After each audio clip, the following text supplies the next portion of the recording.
Hi, everyone, and welcome to the third episode of Advocacy, Passion, and Beyond Voices from the SI Leader Lab, a podcast brought to you by Feminism in India in collaboration with the Swedish Institute.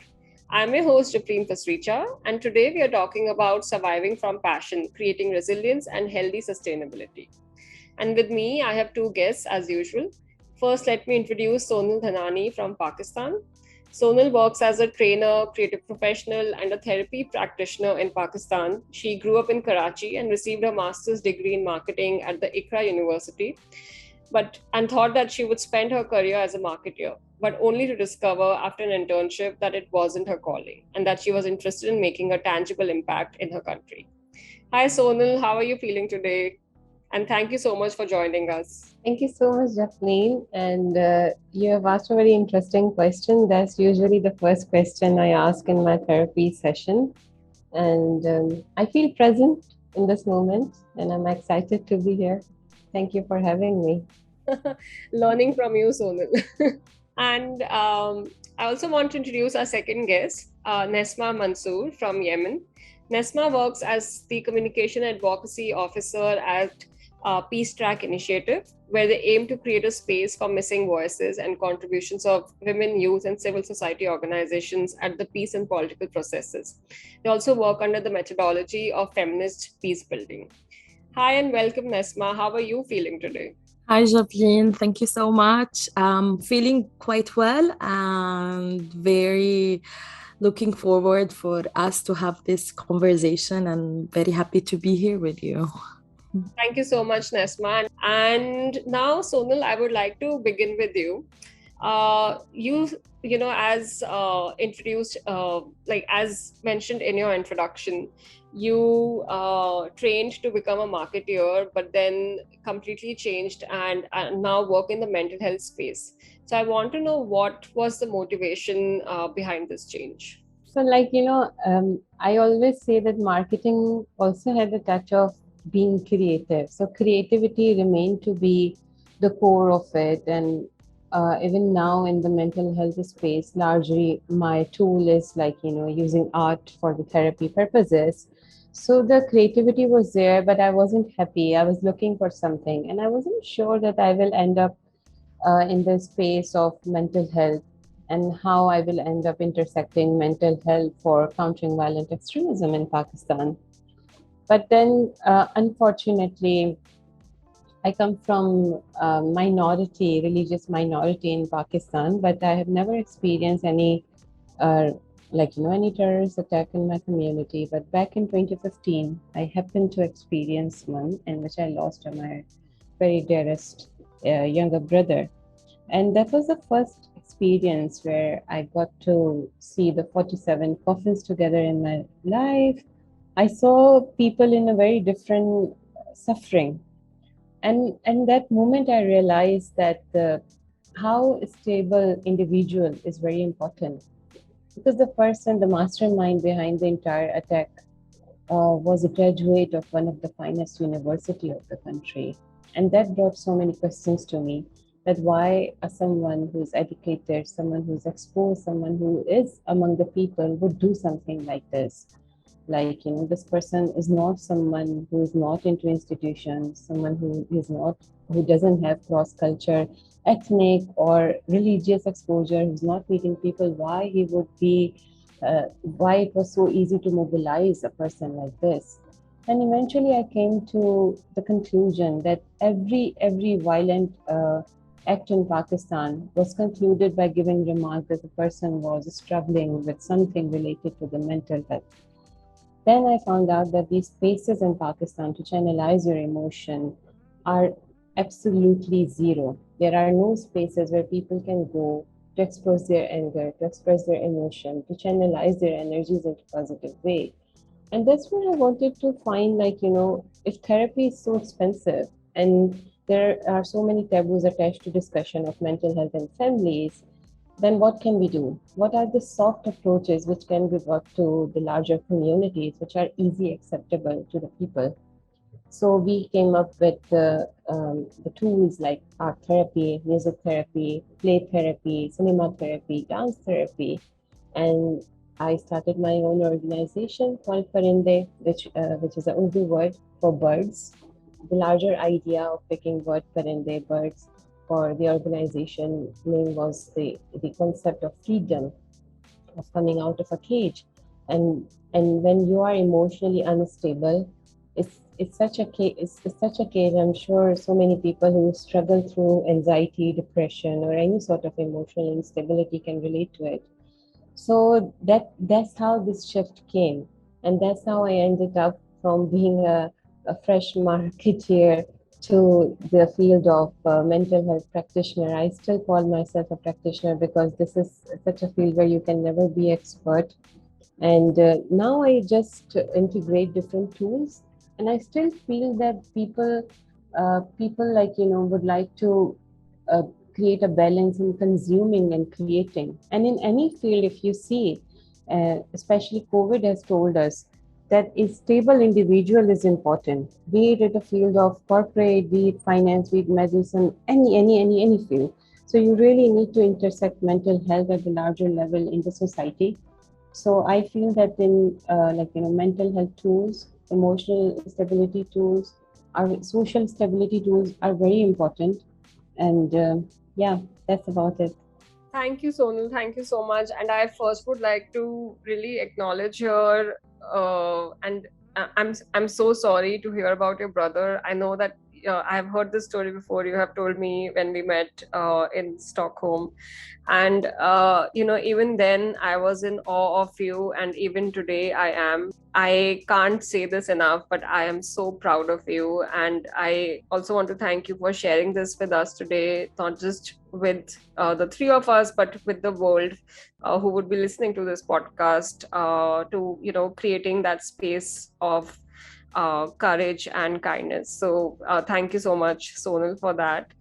And speaking of mental health, Nesma, my next question is for you. How do you think mental health is connected with peace building? And especially since we talked about terrorism, Sonal talked about that. I want to understand, especially, how does mental health is connected with feminist peace building? Thank you so much, Japleen, for this important question, because people have just recently realized the importance of mental health, because as women peace builders or women who work in this field, we have become very engaged in serving our communities, and we forgot to think of ourselves. So basically what happens is that we were in a constant state of burnout. I would say me, my colleagues, everyone whom I knew. So for us as an organization at Peace Track Initiative, we took it on ourselves. We started with the team, it's themselves, like me. We went to therapy. We had the conversations of how we can become an organization that sponsors good mental health practices, giving people spaces when they need, giving them the opportunities to express how do they feel. They do not have to mask it. They do not have to pretend that they're doing okay when they are not.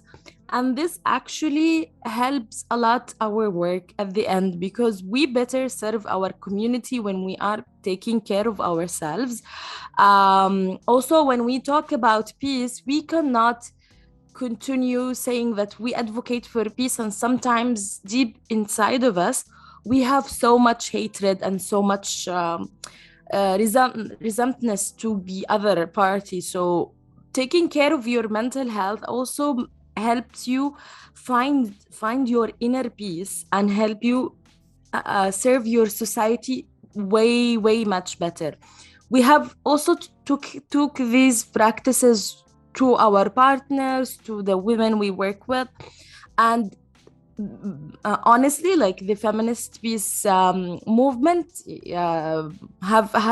have been connected way beyond just work, because we were connected on the level of everyone feels the suffers of the others. No one feels isolated, because when you are struggling with mental health, you can easily feel isolated. And I personally have connected with women who have they were my colleagues, they were women I worked with, but there were not much sentiment towards them. However, after doing group therapy and group meditation sessions and awareness sessions, I would say that I have admired these women and their resilience also on a personal level. So I hope I kind of resumed how it helps, but it is really important when it comes to, feminist work, and especially with the intersectional work, feminist peace building. So thank you. Yes, Nesma, thank you for that. And I completely agree. And actually, I'm really happy that today mental health is a topic that is gaining a lot of momentum in the social and development sector and in peace building initiatives, because we have ignored it for so long that, it has really come to a boiling point now. And Sonal, I would like to ask you next. You mentioned that for you, art therapy is something that is really important. So, could you walk us through how you use creative therapies and art and culture as a tool for healing and activism? So I have noticed that there was a great, when I started my work, there was so much resistance among people to talk about mental health because of the taboo attached to it, of course, and for people to open up. So, and of course, when people invest, in studying about mental health related fields, so then the therapy, when they come as a counselor or when they come as a clinical psychologist or any other position, so the amount they charge becomes very expensive. So then I started observing that the therapy is actually present everywhere around us. People just need to know the tools to process it, and people just need to bring it there. Then I started I did my own diploma in art therapy, and then I started using art as a tool for therapy, and so many other things. So then I use it for the purpose of my peace building program and peace building and trauma informed programs as well, for different US aid funded projects, different other trainings as well. So, example, my very first program was the primary and the secondary survivors of the violence with whom I did. And of course, when people go through these kind of experiences, they hold a lot of trauma within them. There is a lot of anger. There's still a lot of anger in them. Not everybody is there to take a revenge, but productivity is questioned, positivity is questioned, negative thoughts are there.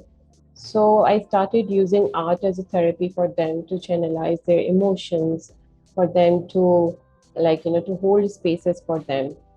So that's where art comes in. So all the difficult emotion, which is usually difficult to express in the words, so how art was there to for them to express. So example, I'll just give you a little example of, let's say, uh, using patterns. So converting all the emotions into the patterns and choosing colors for those emotions. So if I have to ask all of you and all those listeners who will be listening to us, or maybe listening right now, let's say this is playing right now, or the all the alumni of the Leader Lab. So if I ask you to give color to your emotion, any anger which you are holding against someone for quite long, and I ask you to let that anger go, so what color would you like to give? And if I have to tell you that let's try to build peace over it. So it's not necessary that, yeah, what would be the pattern of that piece? So maybe that piece also looks very messed up right now, but I will invite you to draw that piece. And then let's try to build action. So if we have to build action, then what is the pattern of that action, or what is the color of that action? So that's how, through the facilitation, people try to first express their anger or whatever emotion or trauma they hold using patterns and the colors. Then they try to build another action. So this is just one example of the activity. Then we have several other trauma-informed art-based activities which we do. Similarly, in the advocacy as well, we involve communities for the larger advocacy using art. So we created several sculptures and art methodologies where communities were involved, larger communities were involved. So there's so much which, for which we have used art-based methodologies to engage community. And I have seen in my experience that methodologies which involves like arts and cultural activities that breaks the centuries old behavior which is inculcated in us, and patriarchal practices as well. So example, in terms of women who have been, especially in my society, who have been always told just sit in the community events and the practices. So just sit and let the men perform. So when you bring art and when you invite them to participate, I have seen these women creating wonders. I have seen them crying. I have seen them taking leadership. So art also breaks the patriarchal practices. It allows women to to express their own emotion, to let go of years old trauma, allow them to mingle.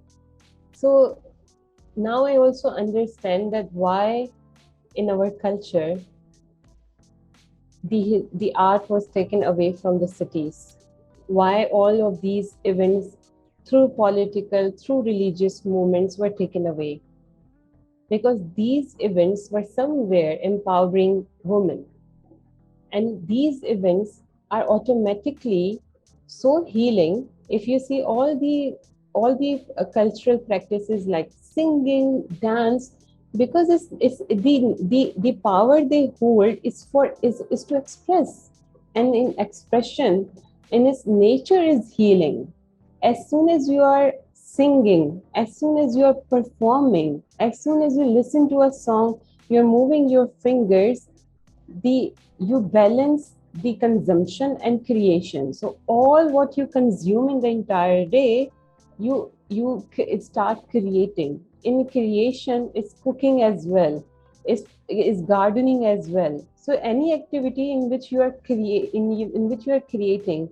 So all these patriarchal practices, what they did, they started taking all of this away. So youth and the female section of the society, their tools of healing were taken away.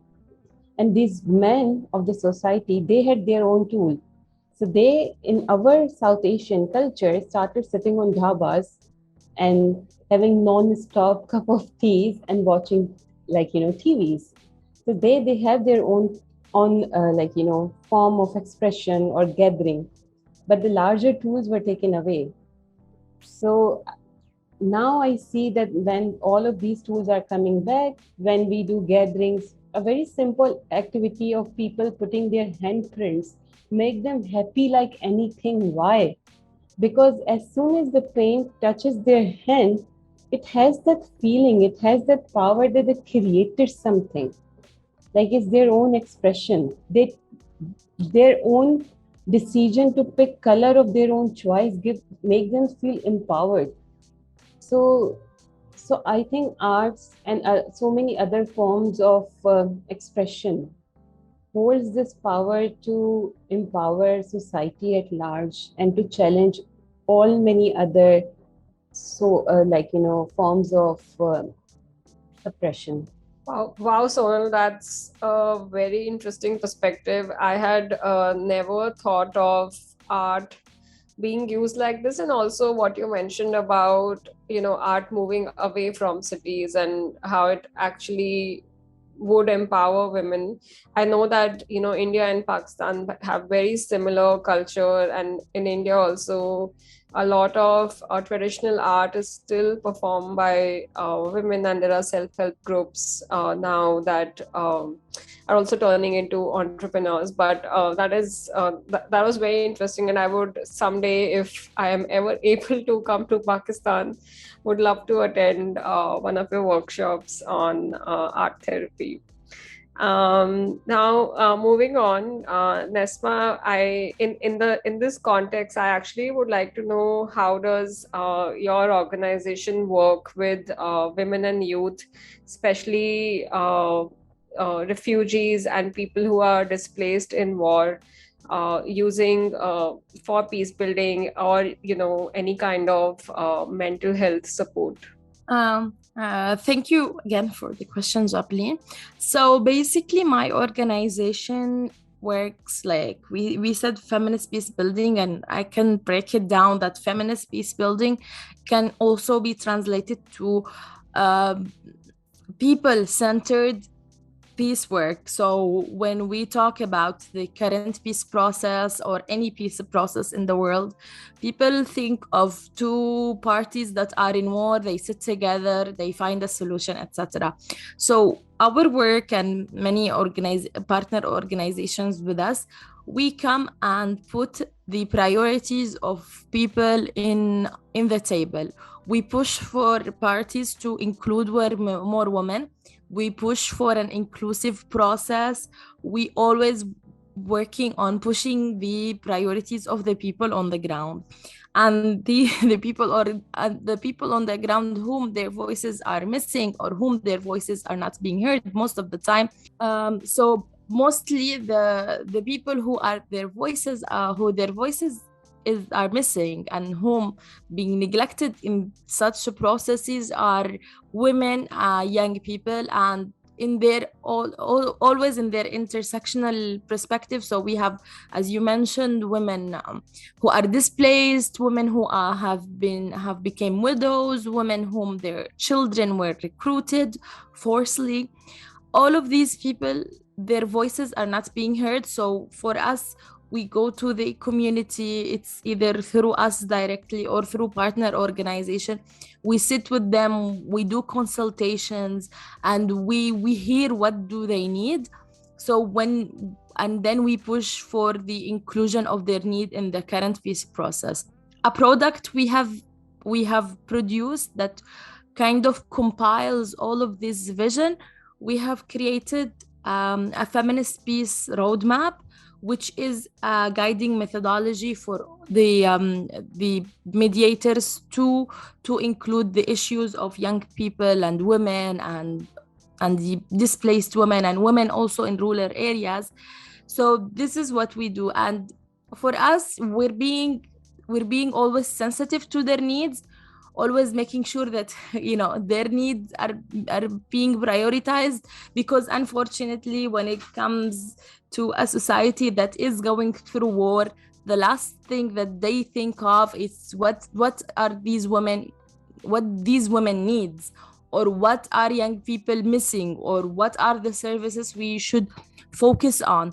Most of the focus goes to kind of make a reconciliation between the warring parties and neglecting people, which is what we are advocating not to do, because we want a peace that is inclusive, that really addresses the needs of everyone.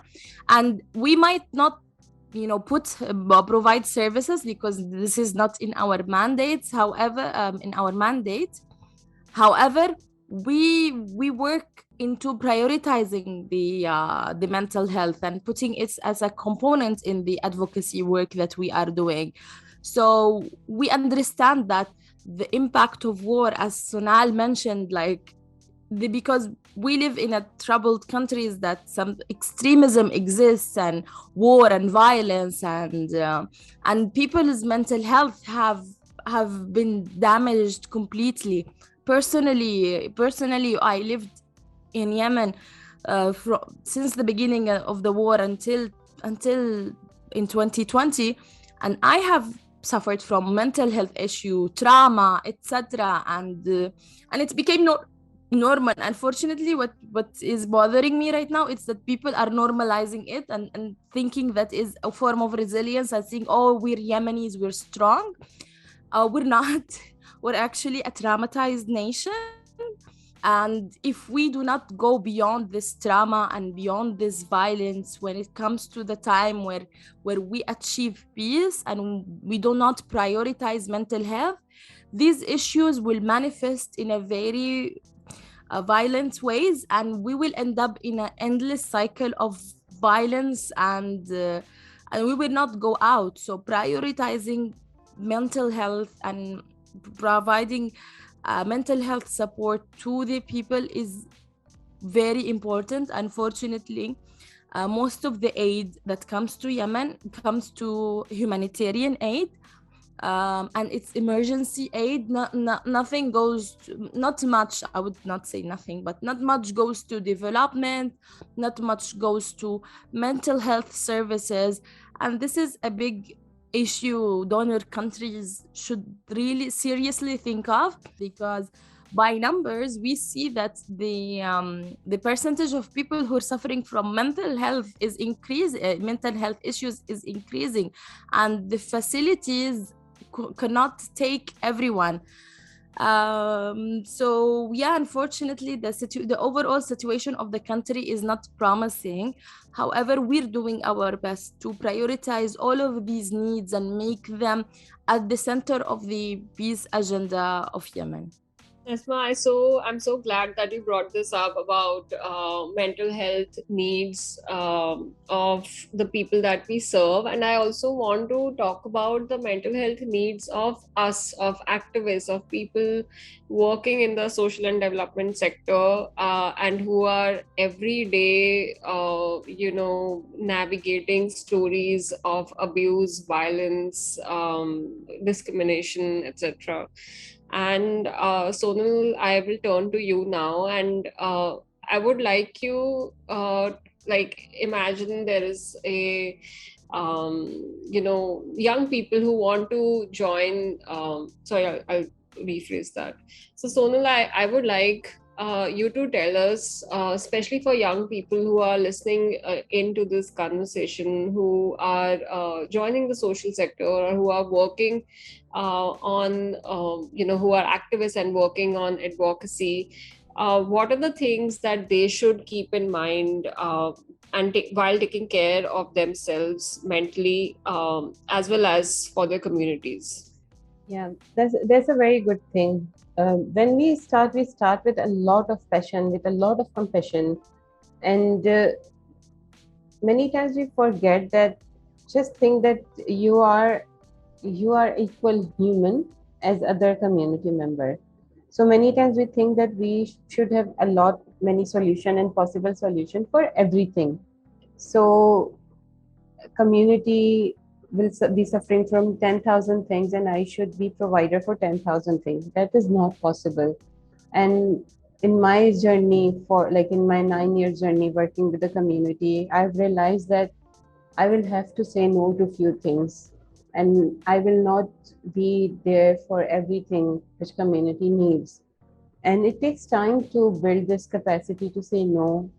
And but I think that's a very important skill for any young person working for the community in the area of advocacy, because if you provide yourself as a listener or for any like civil society work, I think when we tend to see ourselves as a leader, we think that we are a solution, a provider for everything. And when we are not able to do this, this brings a lot of frustration and demotivation.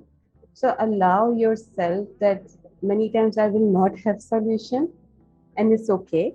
And also allow that many times community will have solution and I can co-create solution with them. And that's such a biggest learning, that I have to co-create solution and I should also be able to co-create leaders. I think as a leader, as a young leader, many times people are not ready to pass on the leadership, and that also brings a lot of emotional instability. And as soon as you're ready to pass on the leadership, or as soon as you're ready to co-lead, that brings such a great mental peace to yourself. You will see that as a leader you will grow, and that's a wonderful skill to have.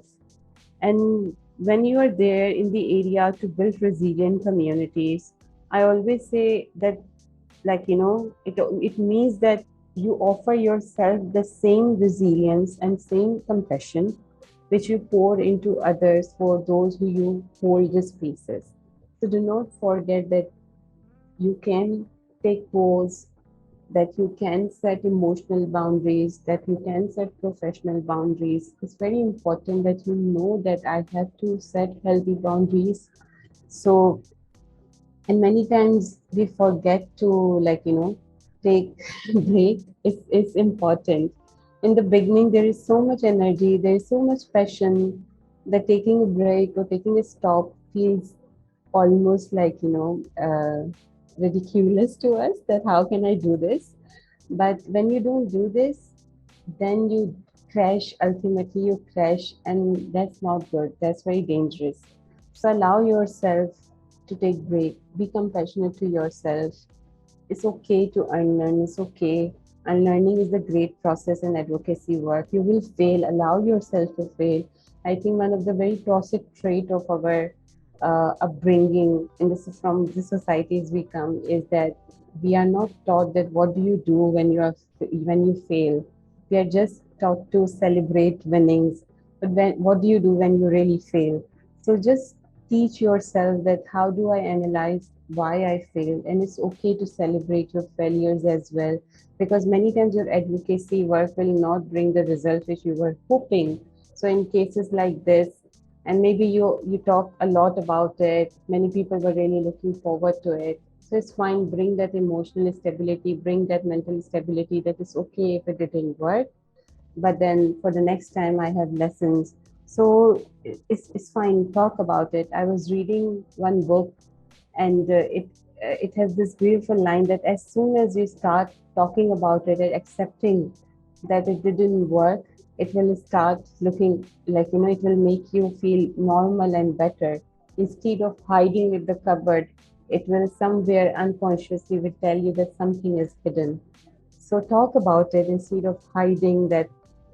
You will feel that I failed. Instead, if you talk about it, you will feel that I did something, I moved in a direction, and it was slow. It's fine. So, yeah. So, but at the core of it, I would just say that I like, the passion you're offering to the community, offer the same passion to yourself. That's such a.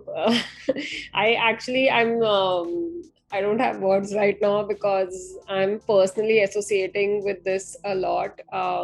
I am also someone who started young and created an organization which talks about feminism and gender rights. And I was exactly this person when at 25, and today in my early 30s I can really resonate with what you are saying, and that's what I keep telling people around me, my team, and other young people that I meet who are really passionate and have a lot of energy. And I keep telling everyone that the world is not going to change in one day, and you are not the only person who will make that happen. Like the social reform, social change takes decades or even centuries, and all of us do our tiny bit, and that contributes to that big change. So I really, really resonate with what you said, Sonal. And now I would like to just take this part of how do we create human-centered and resilient resilience, not just for activists and individuals, but also for organizations. And Nesmah, here I would like to know your thoughts. You earlier said that the kind of feminist peace building, and the difference between peace building versus feminist peace building is that your organization puts people at the center, puts people on the table. So I would like to know your thoughts, and again, this could be for young people who are starting up. How do they create organizations which are mental health friendly, sustainable, and people centered? I would also like first to reflect back on the conversation happened also in the personal mental health. First of all, I really feel you, Sonal and Japleen. I have been there as well. So anyone who's listening to this podcast working in the all of us have been there. Exactly. So it takes time. It takes time, as Japleen mentioned. Like for me, it took so much therapy and coaching, etc., to get to the point where I do not feel that I am the savior of the world, and to feel that I am a part of of a group or of a movement, and I am doing my teeny tiny part, where millions are also doing their teeny tiny parts, and we are building a movement. So please, if you are someone who's working in the field of social change, don't feel discouraged. Keep pushing and you will get there. And it's not an easy way. Like for me, this means like I'm here in a, I would say, in a position where I am happy with my mental health after years of being of suffering of burnout and etc.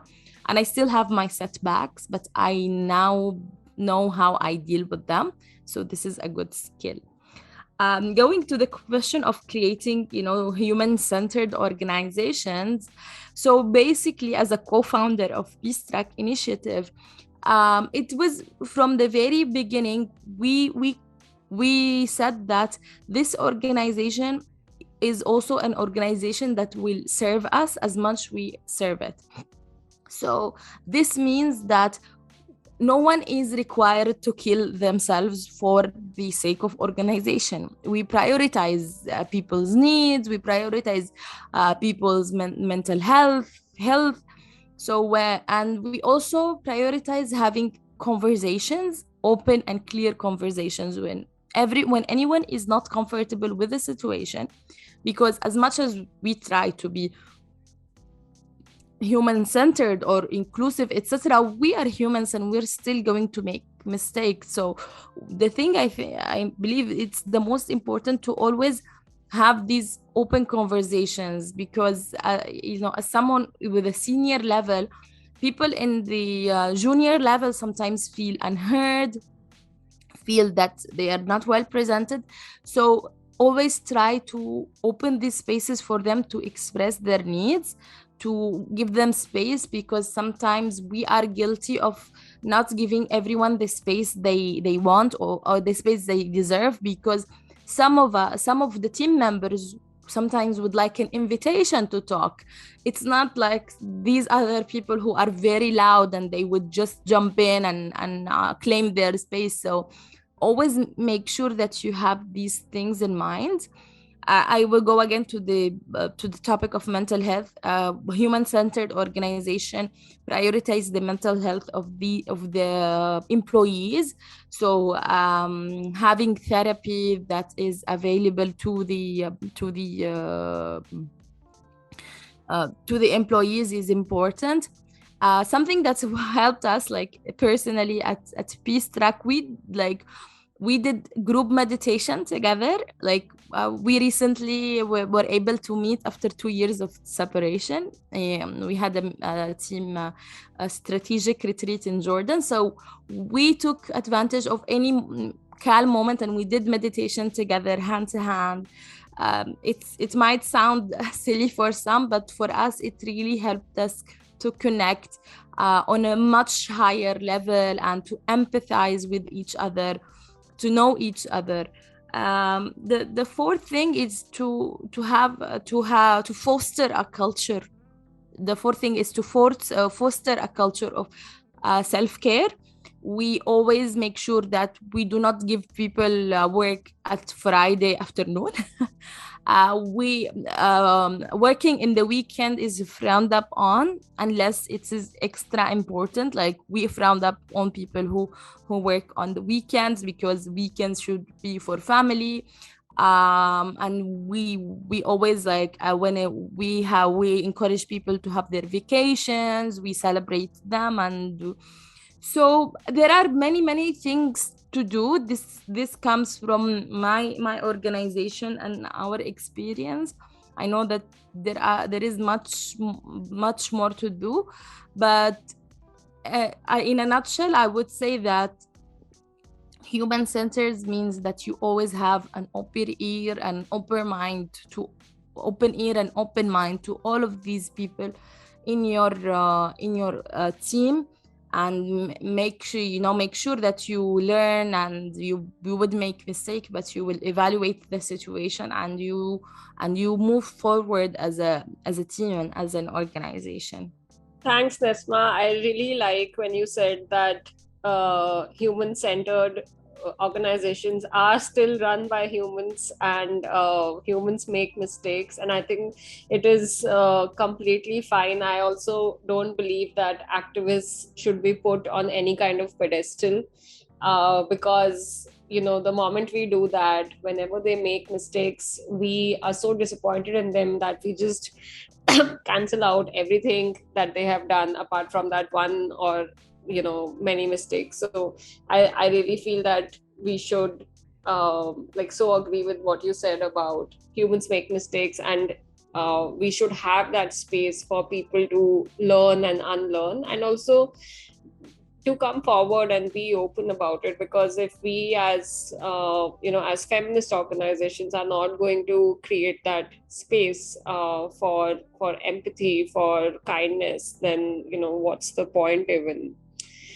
And I had such a great conversation with both of you, and I'm so sad to say that we are almost towards the end of our episode. But I do have a bit of a fun question to end.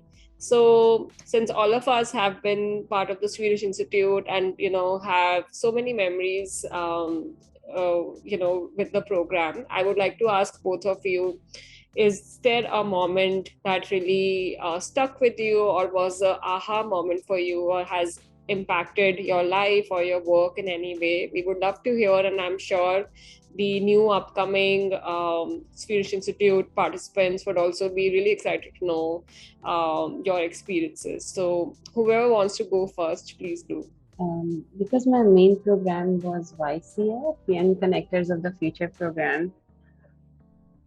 I think there were so many moments for us, but they took us for this dinner in the dark.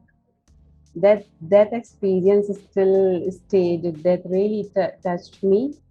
And this restaurant was run by blind people. The food was prepared by blind people, and that really stayed with me. So like I still call it like the boundary free world. That how with this little experience you cross and enter into the each other's boundary and experience each other's world.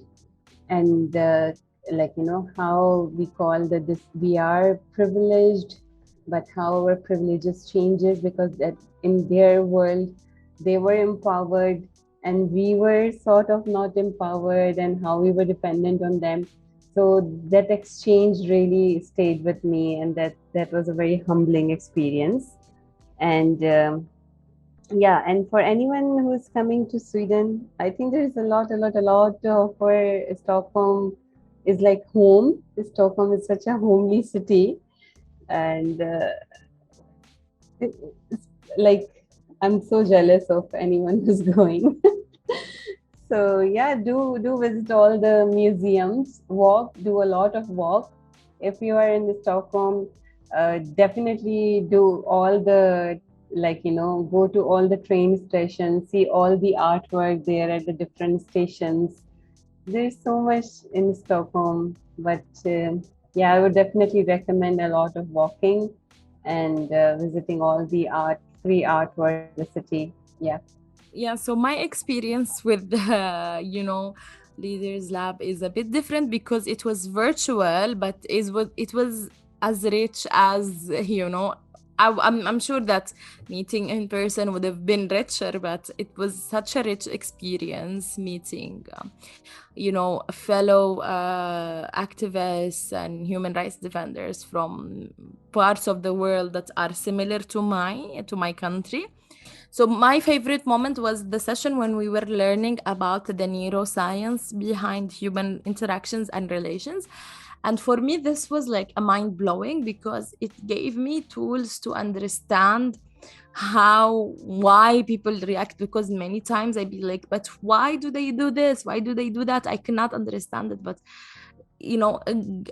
graduating from the program, I was very enlightened, and for me this is a moment. that I cherish the most. Thank you so much once again, Sonal and Nesmah, for joining us today and sharing your stories and journeys of advocacy and change. And next week, we will be back with our final episode on changing minds and changing systems. Stay tuned and don't forget to subscribe to our podcast on your favorite streaming platform. Bye.